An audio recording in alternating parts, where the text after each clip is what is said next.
Hey, Tommy, I hear it's snowing in the mountains. Yeah, we got a lot of snow now in Colorado, up above, 5, 6, 7,000 feet now. It's a winter wonderland as we're recording this podcast, which can only mean a couple of things.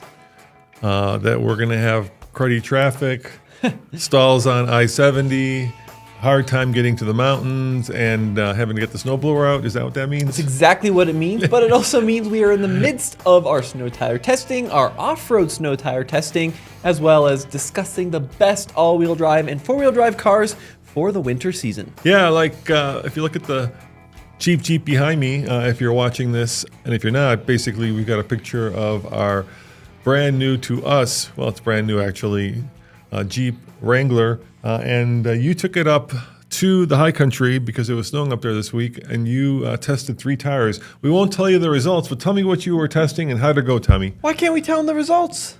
The video's live.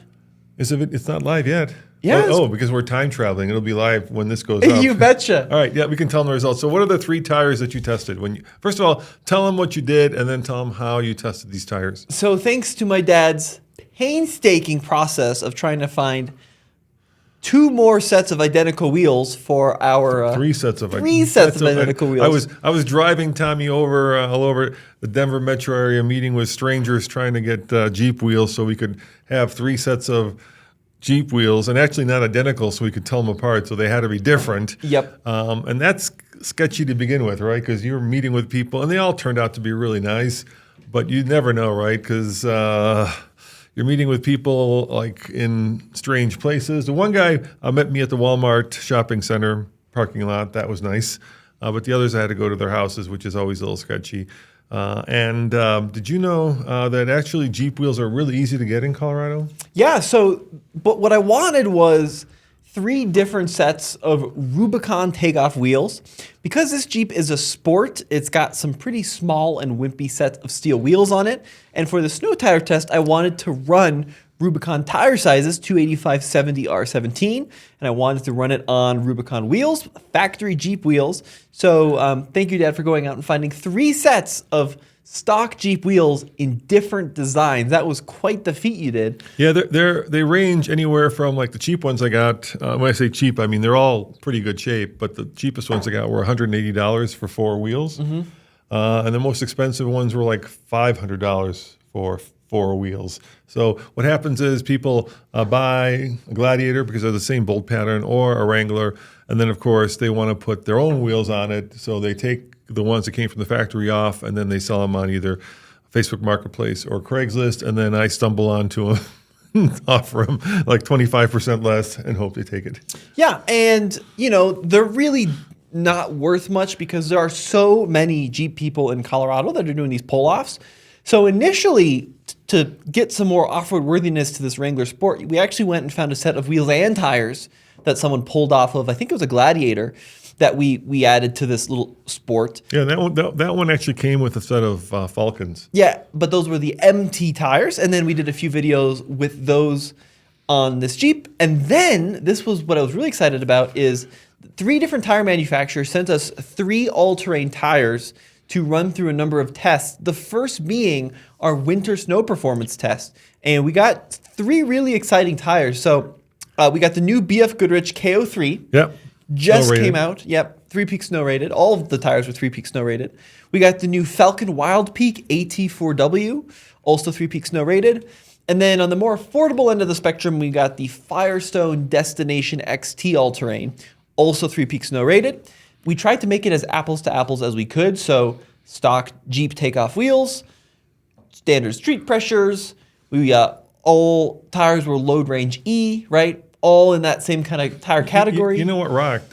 If you've been watching TFL, you know that we have a new presenter, Jen, and she used to own a company where it was a mobile tire company where they would come to your place of business or your house, and they would either swap out your summer tires, winter tires, or swap out new tires for old tires. Anyway, the guy she sold it to, what was the name of the company, Tommy? You recall? It's Elevated, I think, is the tire installer. Yeah, there's a video up on all TFL. And then he came to our offices, and he basically mounted those wheels that I bought with those 3 sets of tires that would have taken like 4 days at discount normally. Well, the problem is, so I wanted to go to our local discount, which is who we usually use. But when I logged on to make an appointment, which you kind of have to do this time of year, Yeah. the soonest appointment they had was March. No, not that far, but not far off. Like it was December 4th. So it was like a month away from when we started the series. And these Elevated Tire guys, they came, they did the swap, super easy to work with, fast to book. And it was a great service. They can do it anywhere. They can do it inside. They can do it outside. I think they'll even store if you're switching from summer to winter, they'll store your tires that you're not using, which is great. Yeah, and they have the machine to do the swap in their van. So they can not only, remove and add tires to your vehicle, they can swap tires on balance wheels. them. And balance them, yeah. Which is great. So it was a really great service, and it made our life so much easier. But that was the first challenge. Then the second challenge, of course, was figuring out a way to test the the snow capabilities of these all-terrains. So we have a hill up in the high country of Colorado that we use, and it's a nice hill because it's pretty steep. It's probably a 7 or 8% grade. It's a perfectly straight hill, and it's very high and a little bit remote, so we can get consistent testing. Even when maybe there's not snow on the Front Range, we can almost always guarantee there's going to be snow In the mountains. Yeah, in the mountains, and this is very near to a ski resort as well, so it's always got snow on it. We would tell you where it is, but whenever we're doing snow testing, people come by, and they're great. We love our fans, but it's sometimes hard to work when people want to kind of say hi to us and take selfies and ask us what we're doing. So we're not trying to be coy about this. We just need to get this done. So the testing procedure is the same for all 3 tires. So we accelerated up to 30 miles an hour. On the way down the hill, we had a stop cone. I went full emergency ABS braking till the car came to a stop. And the reason we do this is because that is the fastest way to slow down a car, right? So there's a lot of kind of misinformation online about how to slow down in the winter. Some people say pulsate the brakes. Some people say threshold brake, right? And that is all great methodology if you don't have ABS. But the experts say if you do have ABS, go full, firm pedal pressure, engage that ABS, and let the vehicle computer do the work. So we ran all 3 tires through the braking test. Fresh snow for each tire, right, as best I could. It was pretty flattened down, so it was very consistent. And we got some pretty wild results. So the BF Goodrich KO3, this new 3-peak snow-rated KO3, stopped in about 85 feet. Mm-hmm. The Firestone stopped in about 89 feet. So not bad, 4 feet longer, not horrible. And that's more or less within like the margin of error because, I'm not a robot. I can't stop exactly at the cones, right? There's always going to be a little bit of discrepancy there. And then the Falcon Wild Peak took 177 feet to stop from the same speed. Wow. Yeah, really wild. And these are all 3-peak snow-rated tires. Did you maybe hit some ice or something? Or No, I don't think so. And it was interesting, like even maneuvering the Jeep around to our test course, Yeah. the Wild Peaks were just sliding all over. They didn't have a lot of lateral grip. The back end was kicking out. The brakes were activating the ABS super frequently. Like they just don't have a lot of snow grip to the point where Alex and Case figured maybe there was some kind of like shipping coating. No, we called them and asked them about that. So They said no. Alex comes from the motorcycle world, Yeah. and he has to break in his tires, to get the most traction out of them. So I'm looking for the exact wording here, but we did reach out to our contacts at Falcon, like what's going on? Like, do we need to break in these tires? And the word is from Falcon, there's no coating or residue on the Wild Peaks from the factory and no break-in period to set them up for maximum traction in all conditions. Well, you know what? You weren't here for this because you just got back from a program, which we'll talk about in a second, where you're driving classic cars in Nashville, Nissans, of course. They actually, we told them what the results were because they were so, not great, right? Mm-hmm. And they said that they're curious to see your video. They weren't upset by it. They were just like, we really want to watch it. We want to find out what's happening, and we really appreciate the testing. And they were a little confused, but they're looking forward to actually watching that video, which, today will be up on the off-road channel. Yeah, I wish I could say I knew why the performance was this dramatic. And, at first, I was concerned, maybe I messed up the testing procedure, but then we saw similar results in the acceleration. The uphill section, we time from the bottom to the top, and I drive the vehicle very consistently to maintain traction with the ground, right? That one, of course, does bring a little bit of driver error into play, but both the BFG and the Firestone were within 0.1 seconds of each other. Sure. Like 10.88 versus 10.66. And then the Falcon took 14 seconds, right? So it took a lot longer, 40% longer to get up the hill. And it was just constantly cutting power, activating traction control. I had to be so ginger. It could be that the Falcons are optimized for like mud or snow, not snow. I mean, mud, not snow, dirt, not snow. I mean, that could be one of the things. But it is a 3-peak snow-rated tire. Yeah, right? but that doesn't mean a heck of a lot. That doesn't mean, first of all, the 3-peak snow rating doesn't have anything to do with braking. It only has to do with acceleration. It has nothing to do with cornering. Once again, it only means that it's going to accelerate in snow better than a non-3-peak rated one. Yeah, I mean, and the reasoning here is the way they work. I had an engineer explain it to me. Is they have this testing jig attached to the back of a full-size truck. Yep.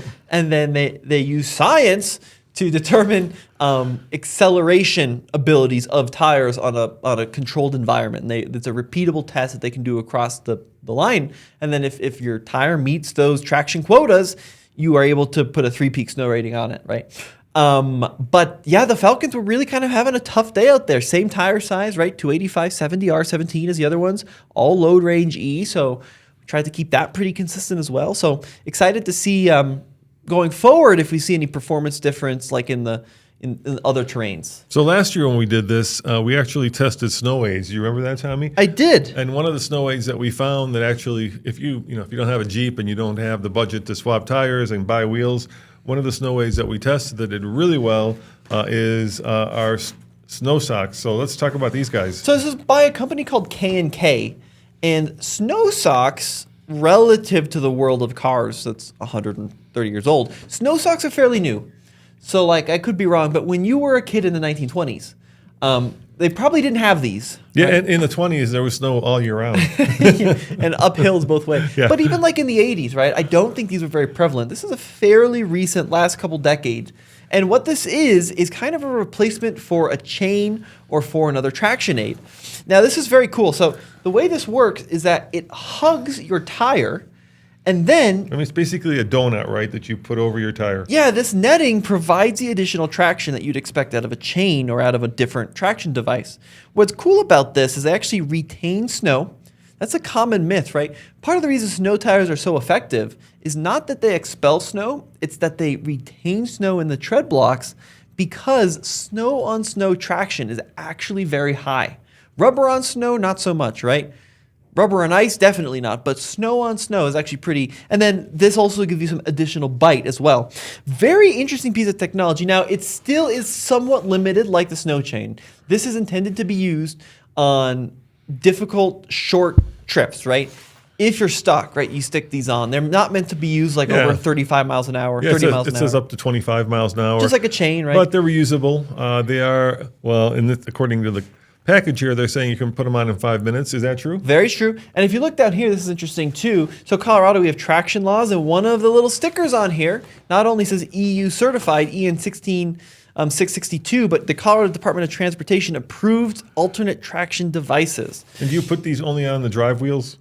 Or do you put them on all four? Well, you can. Depending on if you have a front wheel drive or rear wheel drive or all wheel drive. So if you have a front wheel drive, you would want to put them on the front wheels, right? Yeah. If you have a rear wheel drive, you want to put them on the rear wheels. If you have all 4-wheel drive, you can kind of pick and choose. The best is going to be on all 4 wheels.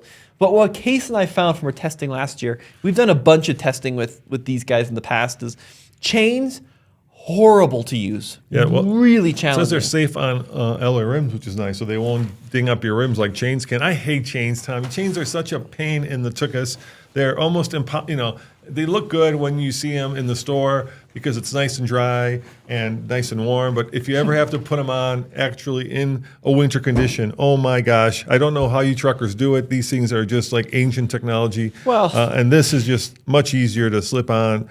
It's much easier to store. It's not heavy. Chains are also heavy. You have a bag of chains? Yeah, it's those pretty things weigh heavy. like 25, 30 pounds. I mean, the trucker community will tell you, it is an effective piece of technology, which is true. Truckers also have very different tires than a passenger vehicle, Sure. especially new passenger vehicles have pretty wide tires that are very low profile wheels, right? That's a challenge that chains are tough to get around. And I've tried a bunch. I've tried the cheapy chains. I've tried expensive chains. I've tried cables. I've tried some nicer cables. we tried these like Amazon traction devices where they're like blocks that you put. Though they're horrible. Those don't do anything. Those don't do anything but make for a horrible ride. But the chains, like Case and I were talking about this, they are such a tough piece of technology to install correctly. You know, it usually takes us a few tries to get them centered, to get them from slapping the heck out of the inner wheel wells. I personally hate them, and the snow socks are good. And we actually did some more durability testing last year with the snow socks, and we found that even over not just our little test hill, but a couple miles of driving down some snowy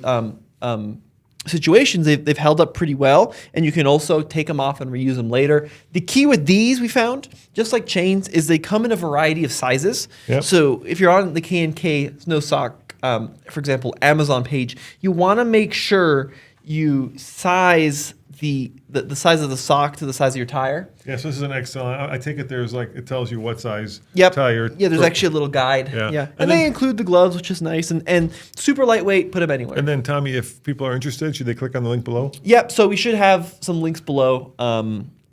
You know, this is an interesting discussion, right? Like, they are a sponsor, but they're a sponsor that we've vetted and that we've used and that I've recommended to friends and friends have used, and they really like them. It's a game changer. Yeah, they're really good, and they're just so much better than chains. They're not a replacement for a snow tire. Very important to know. Yeah, unless you like driving around at 25 miles an hour or slower. Yes, but in a pinch, they are very effective. They're really, really good. Yeah. You know, if you're going up to, let's say, I don't know, your ski cottage or going skiing, and you get in a situation where, you know, people aren't being able to like drive up the steep part of I-70, which is very common. You throw these guys on, and you're rocking. So I will say, so in this Jeep test we did this year, it was the most pleasant of the snow tire tests I've ever done, because usually we're changing wheels in a snowstorm. 4 degrees. Yeah, it was actually a balmy like 35.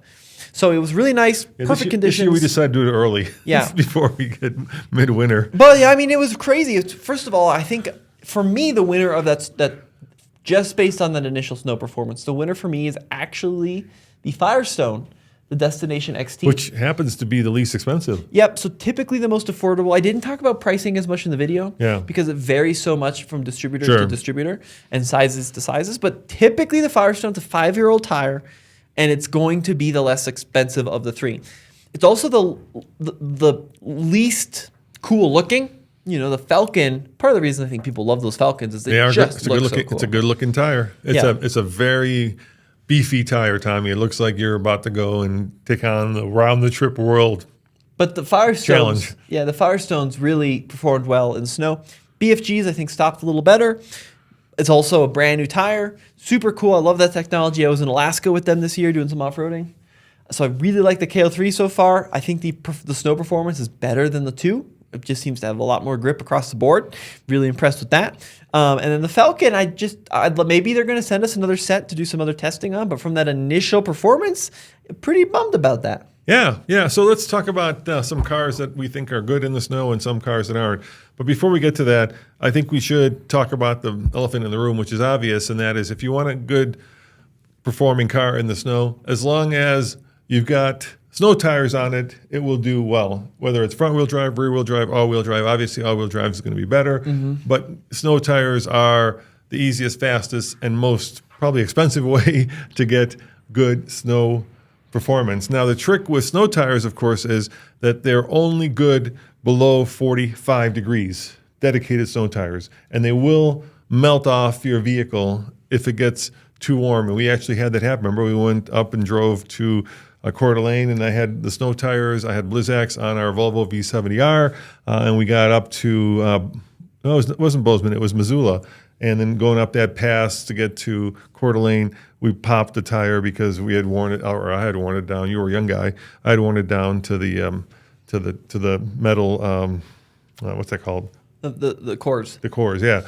So snow tires are limited in that you have to put them on in the winter and take them off in the summer unless you want to like burn through them. Now there is a new kind of tire called an all-weather tire, and this was brought on because in Canada they had legislated the fact that you need, I think it was in Ontario, if I'm not mistaken, that you needed to have some kind of a snow-rated tire in the winter.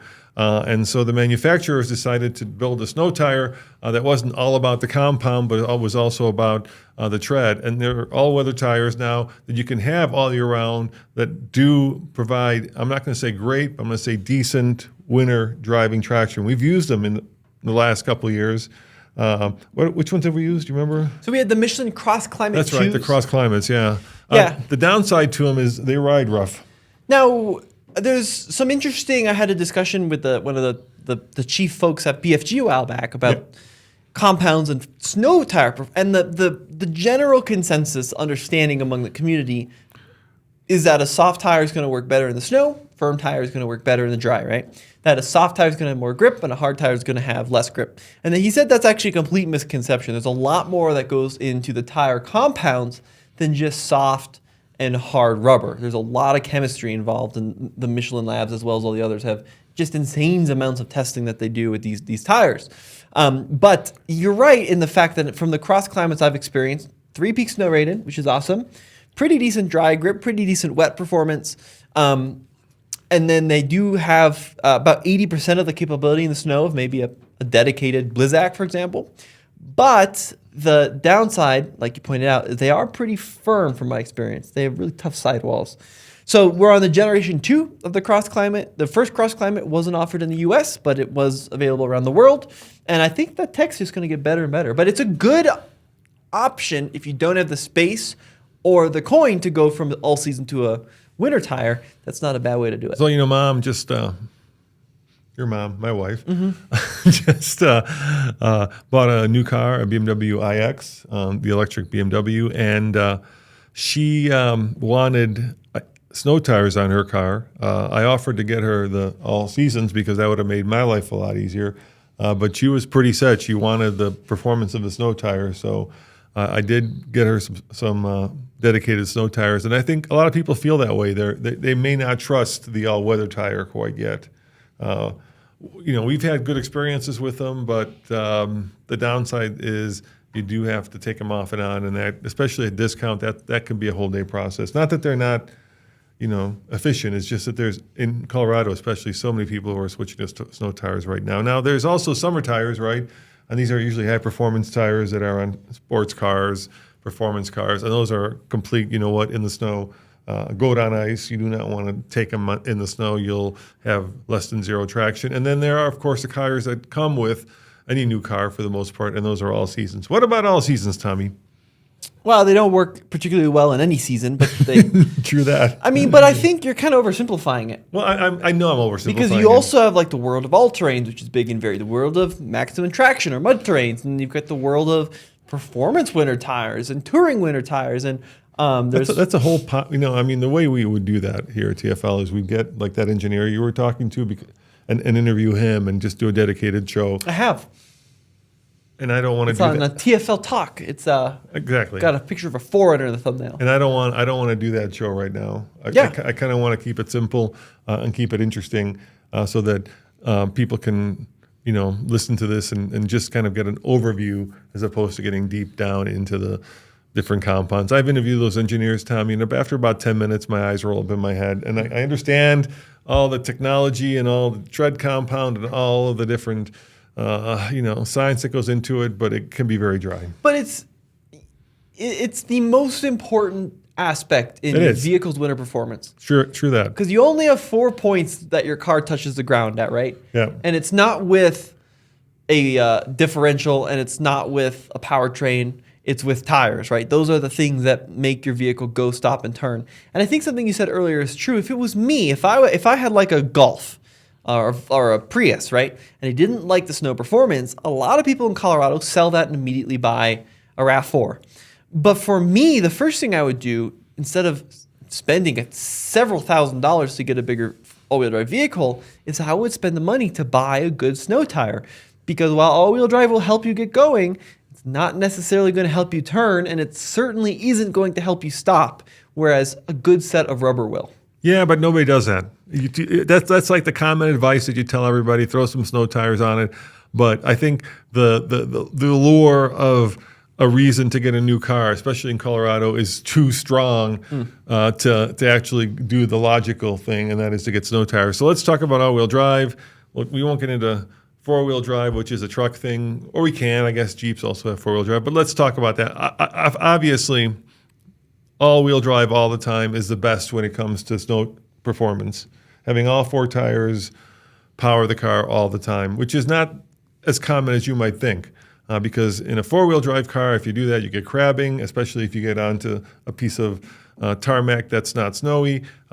Then I would say front wheel drive is the next best thing, and then rear wheel drive. Now, if you're a good driver, you can make rear wheel drive work as well as front wheel drive, but I think that takes a little bit more skill because I think in the snow it's almost easier to steer a car when you're pulling it as opposed to steering a car when you're pushing it. Well, yeah, you also have the argument that, a front-wheel drive car is going to have more initial traction because typically a car is going to be front engine. It's got more weight over the drive wheels.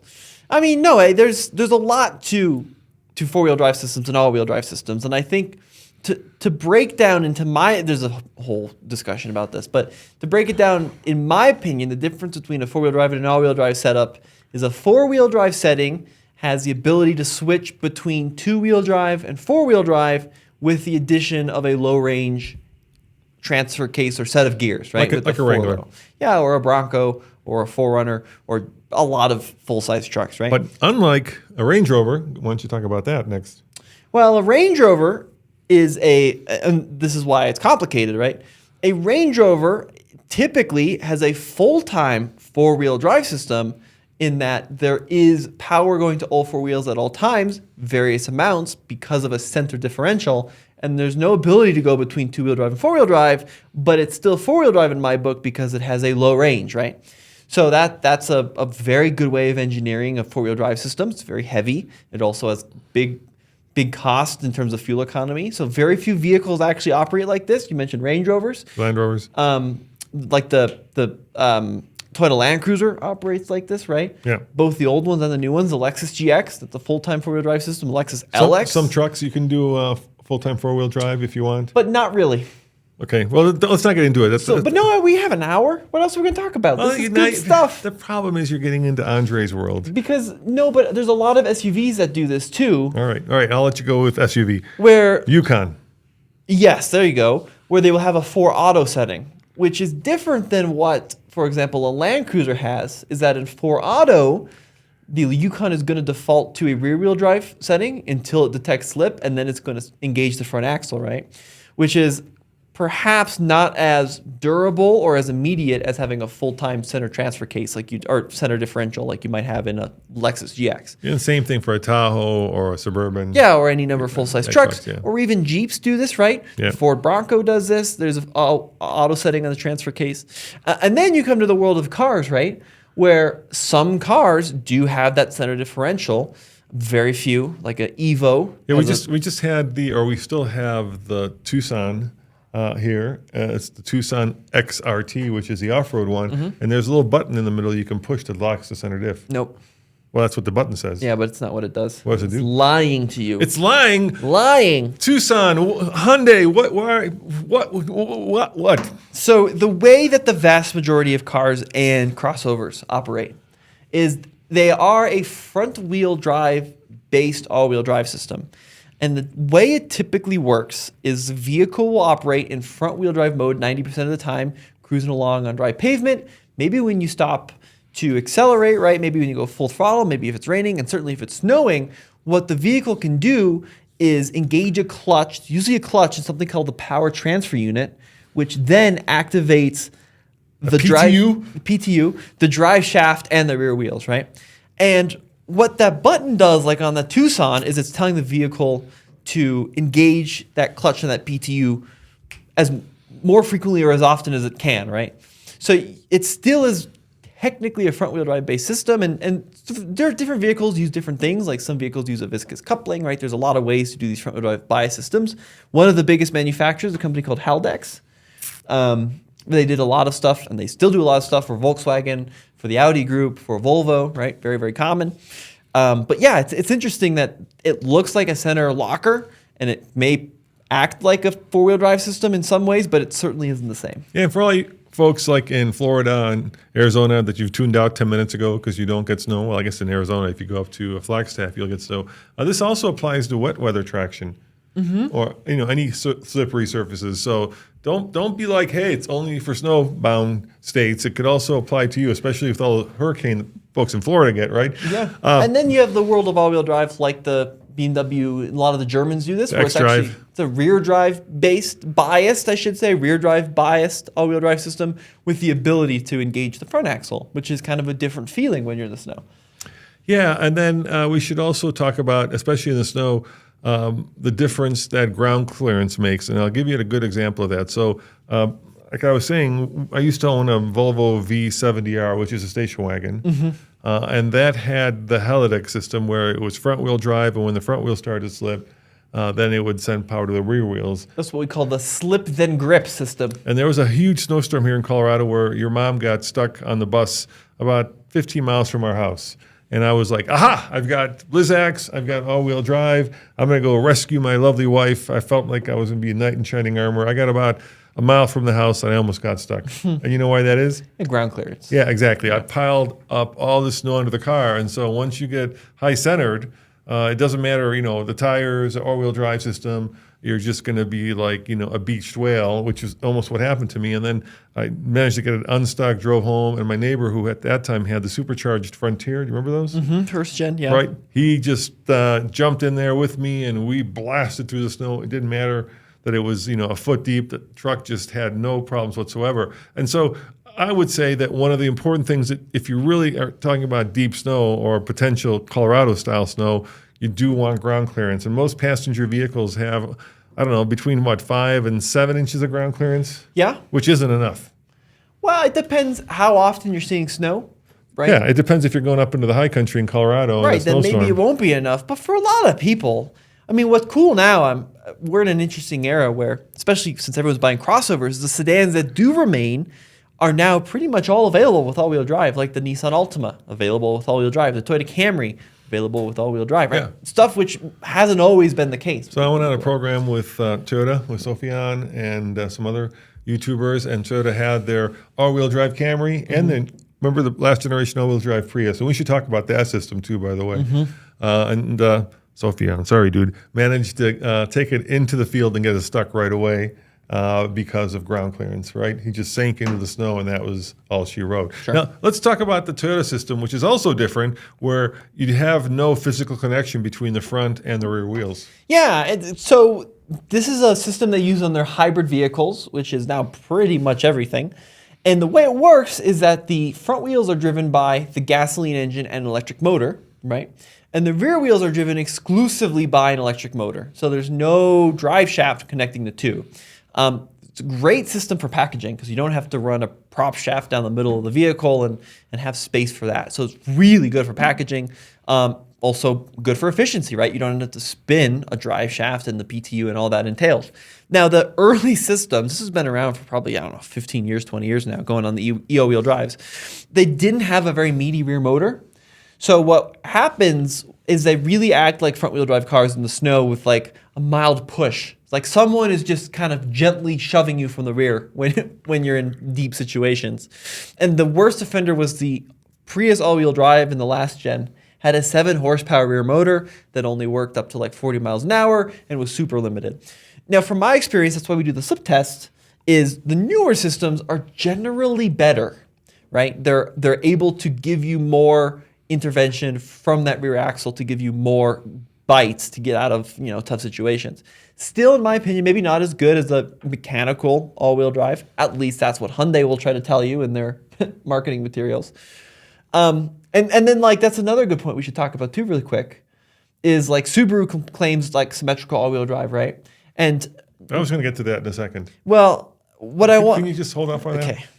Don't be angry. No, I'm not angry, but we're having a conversation. I know, but I didn't want to jump to that because I wasn't done with the slip test yet, so I didn't want to jump to something else. So what I was going to say, Tommy, is that for those of you guys who aren't familiar, Tommy here does a really great slip test, which basically is a great way to see just how good a four-wheel drive or all-wheel drive system is. And what we do, or what you do, Tommy, is you put the car on rollers, and then you see if it could pull itself off those rollers, given either 2 wheels on, or 3 wheels on, or even 4 wheels on. No. Never 4 wheels? Never 4 Yeah, wheels. probably could never pull yourself off. Yeah. But anyway, it's a really good scientific way of seeing how the car allocates power. So let's talk about how the car allocates power, because that really is the kind of the heart of most modern four-wheel drive system. And then we'll talk about electric cars too, because that's a whole other kettle of fish, and we should talk about that. But really what it's about is, can the car, when one wheel is slipping, stop that wheel from slipping and then send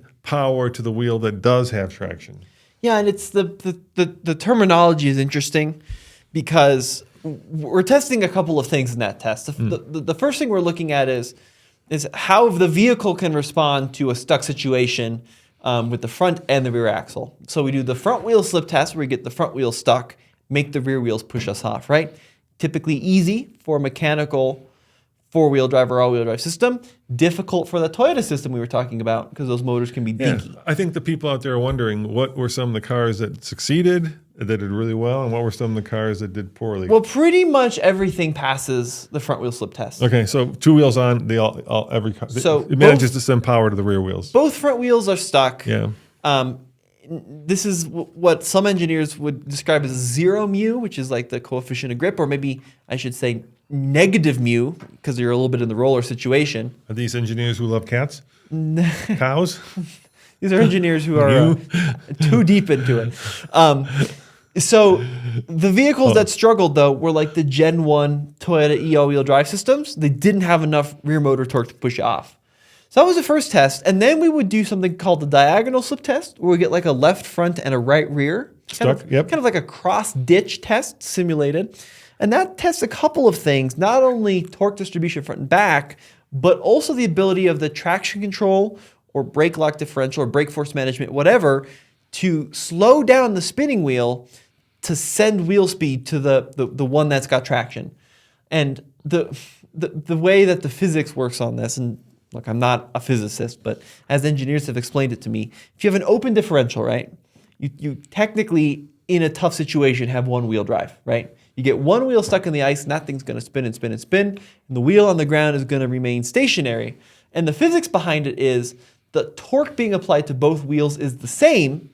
It's just that it's very minimal applied to the wheel on the ground because it's equal to the one that's just spinning. Where with a locked differential, the wheel speed is the same, but the torque application is actually different between the two. Way in the weeds. So that's the other thing we're testing for is, can an open differential slow down that spinning wheel with what cars did badly? Let's cut to the chase. On all three wheels on the slip, where basically what ends up happening, I'm going to simplify this, is when you got three wheels on the rollers, the system has to be able to send power to the one wheel that's not on the roller to pull it off, right? That's a really good test of how well the system allocates power, because obviously when three wheels are spinning, there's only one wheel that can actually push it off the rollers. What cars did well and what cars did not so well? So there's two variants in the three-wheel slip test. The first is one front wheel on the ground. And I think we're getting deep in the weeds. No, but it's important. I know, but I've asked this question like 10 minutes ago. People are dying to know what cars did well and not well. Because it's not a black and white answer. It's not that every car is going to do well in our But picture. you've done these tests. Can you just kind of think of which ones that did well for you and which ones that didn't do so well? Well, at which test? At the one where the three-wheel, yeah. Three-wheel front or three-wheel back? Because those are two very different answers. I guess people want to know what car is good in the snow, and so what car succeeds in the test and what car fails in the test. So when you have only one wheel on the ground, Yeah. and it's a front wheel, Right. most crossovers can do that. Okay. Because most crossovers are front-wheel drive bias. Which ones couldn't do it? I don't have that list off the top of my head. Fair, okay. If you all of a sudden move that only traction wheel to the back, then the vast majority of crossovers really struggle because they're front wheel bias and those are stuck, and the PTU doesn't have enough oomph to push it off. So, for example, like vehicles that have really struggled in the past are those all-wheel drive systems from Toyota, except for something like the Crown, which has a really beefy rear motor in some of the bigger applications. Same thing like the RAV4 Prime. Didn't we just have a GM vehicle that struggled? No. I thought we had an Equinox that really did. I don't think I put that on the rollers. No? So that's a good example of one that struggles. I've had some pretty tough times with some of like the entry-level Honda products, like the HR-V really struggles, which is interesting because the iVTM4 cars, like the Pilot and the Passport, are excellent. They are so good at what they do. Most four-wheel drives do pretty well across the board, like most dedicated off-roaders. I just had a Bronco really struggle with the three-wheel slip test in the front. It wasn't able to allocate torque where it needed to go. That was super interesting. Was it a Bronco Sport or a full-on Bronco? Full-size Bronco. Bronco Sports with the twin-clutch rear diff do really well. Most of the GM products I've tried with the twin-clutch rear diff setup do really, really well. Like some of the AT4 like Acadias are very, very solid. Grand Cherokees typically do really well. And then Toyota, the mechanical four-wheel drives like a 4Runner do really well. The mechanical Camry does really well, in my opinion. But then the new Camry that's all-wheel drive didn't do very well at all. So I find the mechanical Toyota four-wheel drive systems to be very good. That was great, Tommy. Thank you. I think that's what people were curious about. I'm just thinking, if I'm at home listening to this, I want to know, is my car going to succeed or fail on this test? Yeah. Anyway, go to all TFL or head on over. Are those mostly in TFL off-road? They're almost in a TFL car. I've done like, I don't know, 100 of them or something, and I need to make like a spreadsheet of the we should. pass and fail. That'd be a good idea. To be cool to reference. But, All right, so let's talk about the part that we still haven't talked about, and that is different drive modes. Okay. So a lot of cars have a snow mode. What does that do, and does it actually help? Well, it depends on the manufacturer. The old snow modes would just simply lock you in second gear, right? Yeah, so basically you wouldn't have a lot of wheel spin at the start, because you would start by having slower spinning wheels, so you wouldn't get that kind of like that we used to get when I was at home in the 70s, growing up, where you only had one tire that was spinning. And whenever there was a snowstorm in Chicago, that's all you would hear when you got up in the morning, was people trying to push their cars out and one wheel spinning. But then some of the new snow modes can also bring in stuff like throttle response, right? Traction control intervention, even some stability control intervention. And what's interesting is like when traction control first became super prevalent, like late 90s, early 2000s, right? And then through the mid 2000s, when you would like give it some gas, the wheel would spin and then the computer would just shut down the throttle, right? Yeah. So I remember mom had this Prius that was awful in the snow because with traction control on, it was just cutting power left and right. The new traction control systems can operate more like brake force differential systems, where maybe they're not dialing back on the throttle, but they're bringing in on the brake force, and those work pretty well. So snow modes, I think it's more of a marketing thing, personally. Yeah, here's how I would put it. I have, outside of one brand, and you can guess that brand, one maker, I have had very little luck in using snow mode to actually give me more traction or get me unstuck or make it easier to drive on snow. What brand would that be? I don't know. Range Rover or Land Rover? I haven't experienced that. Yeah, I think they're programming, because they invented basically off-road trail management or on-road trail management, however you want to say it. They were the first to come up with it. They actually have programmed it, so I think the snow mode does make it easier to drive in snow. With all the other cars, snow mode is just either, like you said, it cuts power, or it doesn't provide any more security or stability than non-snow mode. I think with the Land Rovers, what you said is bang on the money with everything except snow mode. Okay, fair. Like rock mode and mud mode have a huge difference. Yeah. Snow mode just kind of is nothing. They call it grass, gravel, snow, and they all the same kind of thing where it's so forceful with cutting power. I'm not sure it makes that big of a difference. Well, the problem is, for most manufacturers, is that basically you're dealing with, what did you call it, negative mu? The cross between a cow and a cat? Mu? No, negative mu in the real world is technically impossible. But you know what I'm saying, you have no traction. Right, that would be like zero mu. Zero mu is like an ice rink, right? Where there's no... Yeah, exactly. The reason the rollers are negative mu is because the vehicle's actually sunk into a little crevice. I'm just kidding, Tom. Okay? You don't have to correct me. It's fine. No, I'm not correct. I'm just explaining. I'm just saying. I'm basically saying the reason that those snow modes don't work is because in most situations in the snow, you don't have a lot of traction. So what about the Subaru discussion you wanted to talk about later? What do you want to talk about Subaru? Well, I mean... Oh, I was going to talk about X. You were going to talk about, all symmetric all-wheel drive and then X mode, which is just another form of stability control that they called X, which is super popular right now. Apparently, X is way cool with everything being X. And they made it seem like they had some kind of magic that they would sprinkle on the all-wheel drive system with X mode. But in our testing, limited testing, because Subaru, as you know, doesn't give us cars, it doesn't do any more than any other manufacturer's snow mode. The new one I did try that a viewer the secret double X, whatever, was actually pretty good. Yeah. I mean, Subaru in used snow or just in the rollers. Oh. So Subaru used to tout symmetrical all-wheel drive being better than like the Halidex slip and grip. And I think there used to be a lot of truth to that. But the new front drive-based systems are so quick and responsive, I really don't think there's that much of an advantage to going with the Subaru anymore. I do genuinely think that everyone else is pretty much at that level. I mean, the old Subaru four-wheel drive systems were super cool and super innovative because very few manufacturers in the 70s and the 80s were putting four-wheel drive in a passenger car, right? You needed a Scout or a Yeah, CJ. and Subaru and Audi were the first two brands that actually went with all-wheel drive all the time. Yeah. Most of their cars. And well, my favorite systems that Subarus have done are the 80s systems where you actually pull a lever and then it locks it front to rear in four-wheel drive, and they're awful on road. You can only do like 45, and they don't have enough power to begin with, and they're really bad. But in the snow, they're so effective. And the cars were super lightweight, which was also a huge pro. Low center of gravity with the Boxer. So I think back in the day, they had a huge advantage in that kind of realm. Nowadays, I think their advantage is minimal, if anything. And let's talk about electric vehicles. Yeah, what do you want to talk about with EVs? Well, let's talk about snow performance with EVs. Now EVs obviously are a different kettle of fish, mainly because of their weight. So that accounts for two things, right?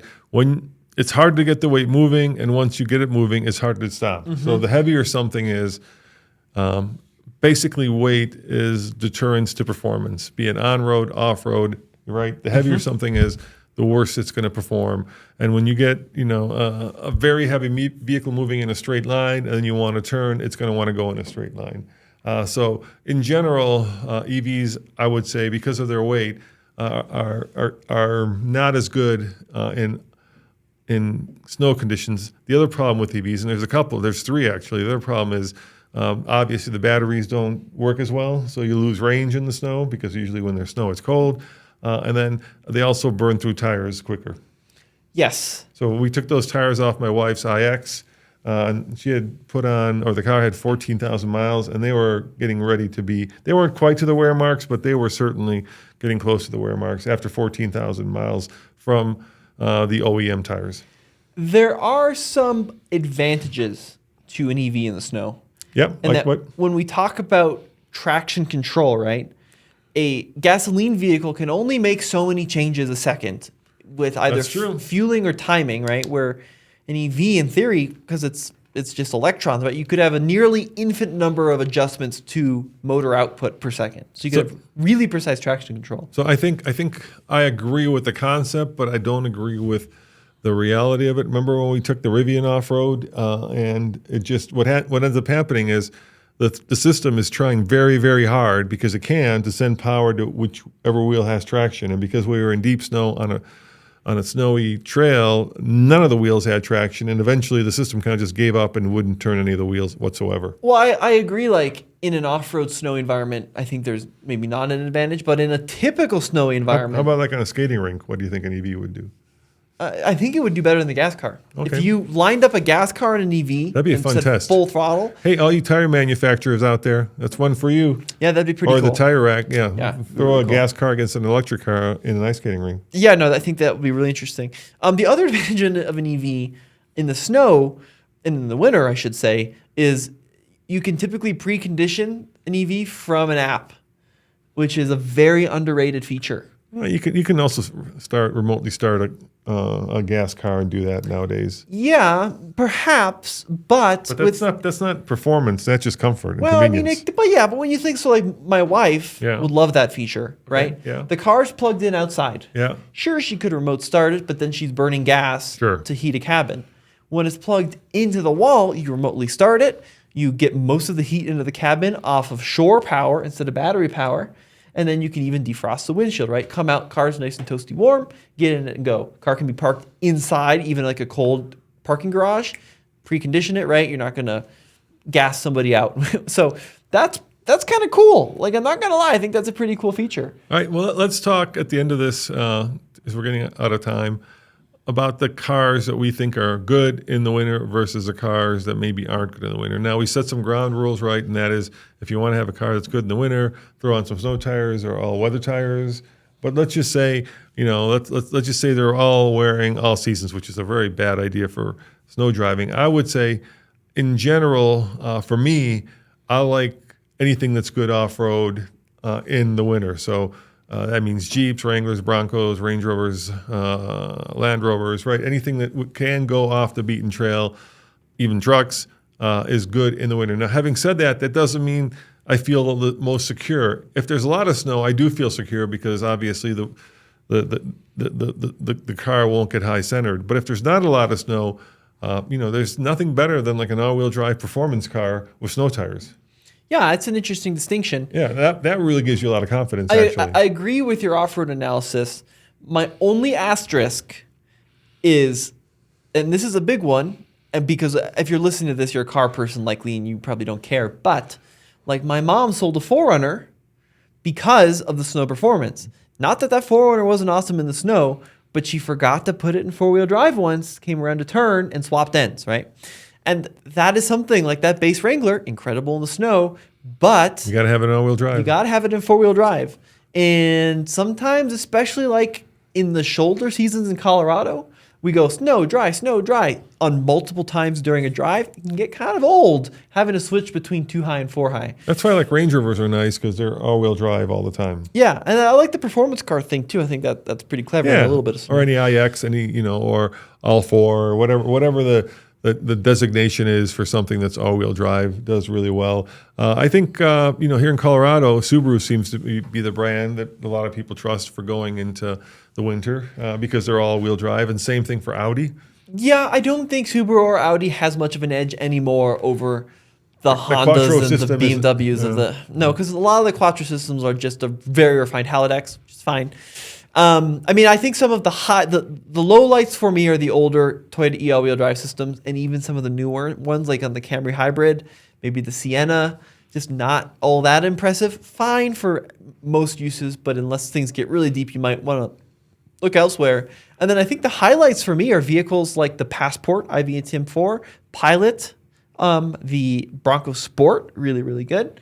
Any of these new twin clutch things are typically very, very good. I think any Jeep is actually really good for the most part. Yeah, Compass is the least good, but Grand Cherokee Wrangler are very good. Let's see what else is pretty good.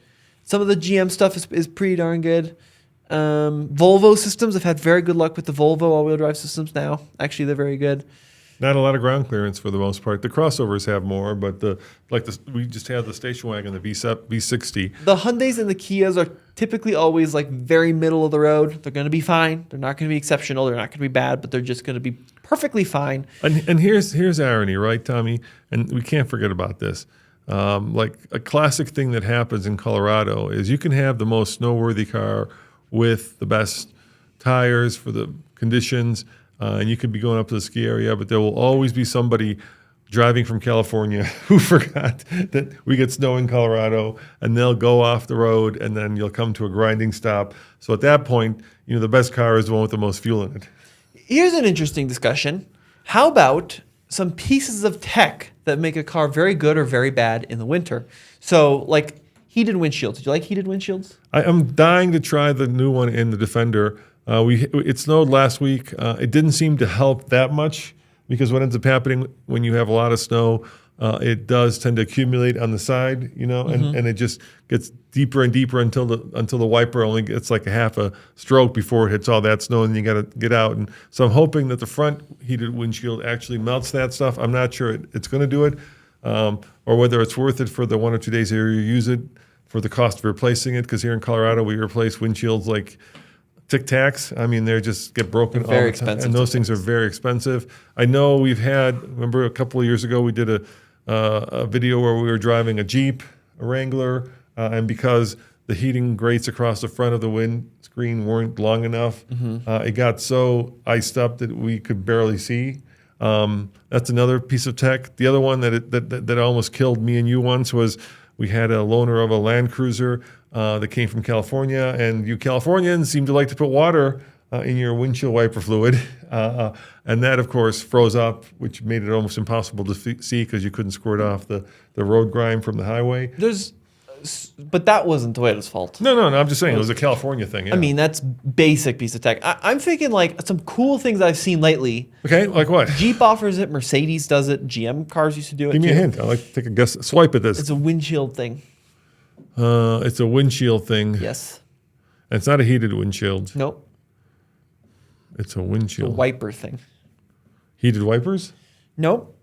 That is cool when they put the heating elements in the base of the windshield for the wiper, Yeah. like the Jeep Cherokee. Oh yeah, I'm lost. What do you? No, it's when they actually put the squirter nozzle in the wiper arm. I think you get a very consistent spray of the windshield. I think that's really smart. Another really smart thing that a bunch of older Mercedes did, and I think the new ones do as well, are heated windshield nozzles. It's very, very smart. Yeah, a lot of the winter packages had those. Prevent those from icing over. And the exact opposite is happening now because the new headlights are LED. Yeah, big problem. Big problem, especially like the Cybertruck, where there's a kind of a groove that the light sits in, snow gets in there, and the light doesn't get hot enough to melt it, and it just piles up, and very quickly you can't see at night. There's like a series of pieces of tech that we're like digressing on as a society, and one of them is the ability to clear snow and grime and ice off of headlights. Yeah, I used to love those little wipers that the Europeans put on their cars. And like a lot of manufacturers have a squirter. Do you have that on your new Mercedes? No. Oh, Tommy bought a new, you can see it over at TFL, a classic 1984 turbo diesel S. But that has a Class. heated, Yeah. same kind of thing. It has the heated squirters. Yeah, that's which is great. cool. Winter package, They run coolant through the squirters. That's a great point. But like a lot of old cars also used to have the little extendable pop-out cleaners that would squirt headlights. Remember those? Yeah, they would pop out and go, Yeah. Yeah. Great design, right? We've gone away from that. Other thing we've completely gone away from, which is huge in winter, is recovery points, right? Every old car and truck, even like Beetles, old Mercedes, old BMWs, old Volvos, any old Japanese car, right? They would have tow points built in underneath the bumpers. So if you ended up in a ditch, you just hook something to the tow point, have your buddy drag you out, and you'd be fine. Now we only have these tie-down eyelets for like shipping and transport. You got to futz with the bumper to pop these little covers. It's all covered in snow and grime. You have to fish through your trunk to find the little tow eyelet, string it through there. It doesn't fit. I mean, it's just a mess, right? It's really bad. That's something old cars. A couple of years ago, I was driving up Loveland Pass with my lovely wife, your lovely mom, and this car from Mexico. It was like 4 Mexican dudes who had come skiing in Colorado, had just rammed it into a snow pile and got stuck, of course. And I had a winch on the Raptor, and I was, hey, I'll help you winch out. There was nothing I could do. It was like a lawn darted into the snowbank, and I was looking for a place to winch from, and there's no place to winch. I mean, I could have winched maybe from underneath somewhere, but I was terrified because sometimes when you go into snow, it could be like a cork in a bottle, right? You could just as easily tear the suspension member out as you would move the car out of the snowbank. So I tried. I couldn't find a place, and after a while, I just said, "Hey, I don't want to break your car. I'm sorry, can't help it." It was like 10 o'clock at night. It was snowing hard. It was miserable, and I said, "I'll give you a ride somewhere." And just then, a plow came up, and then he stopped. So I figured maybe he could figure out a way to get him out of there.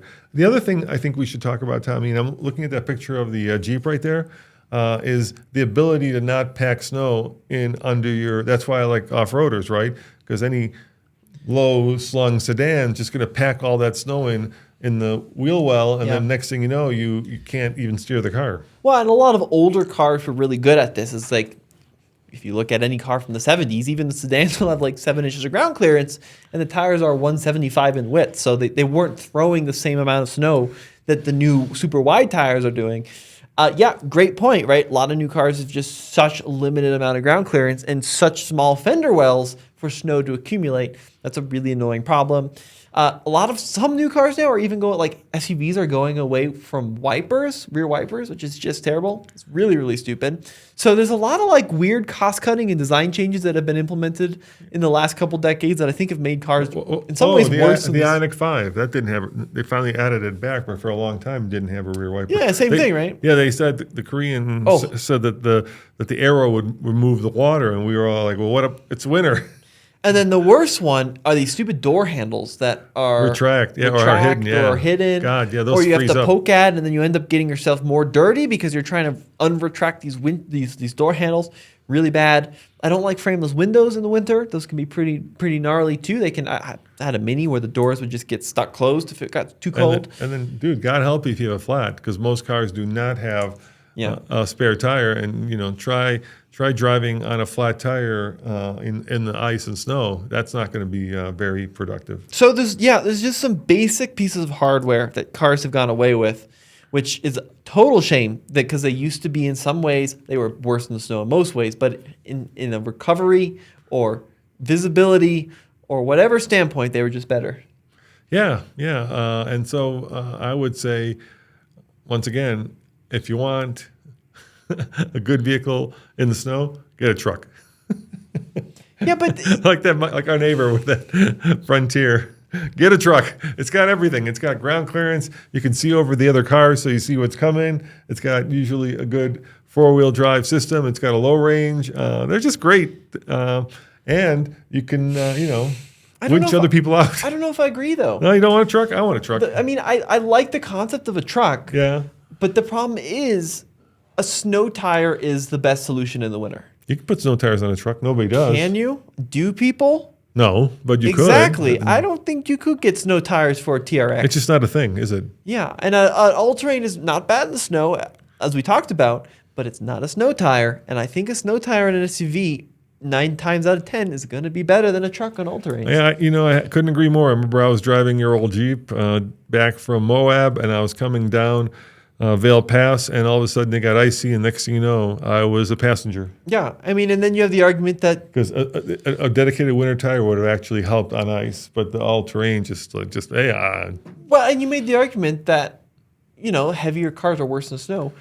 Trucks are the heaviest of the cars, right? Especially electric trucks. Yeah, they're very heavy. So I think in a lot of instances, a truck is better than a car, just out of the box, but I'm not sure it can be made much better than a car. Yeah, I agree. Well, guys, I hope this has been somewhat helpful for all of you people who live in the snow belt, and for all of you people who don't. Thanks for sticking with us. Maybe you'll come up here to Colorado or California or any of the ski areas, Utah, to ski, and then hopefully this has been a little bit instructive on what kind of car to rent. And be sure to stay tuned, guys. We got a lot more snow tire coverage coming and some more Traction A videos. So head over to Alt TFL for more of those. And this has been Tommy. And Roman saying, check out our snow sock sponsor. Those guys are really good. K&K, yep, link below. They do a really cool product. Big fans of theirs, so check them out below. Yeah, we'll see you next week. Ciao.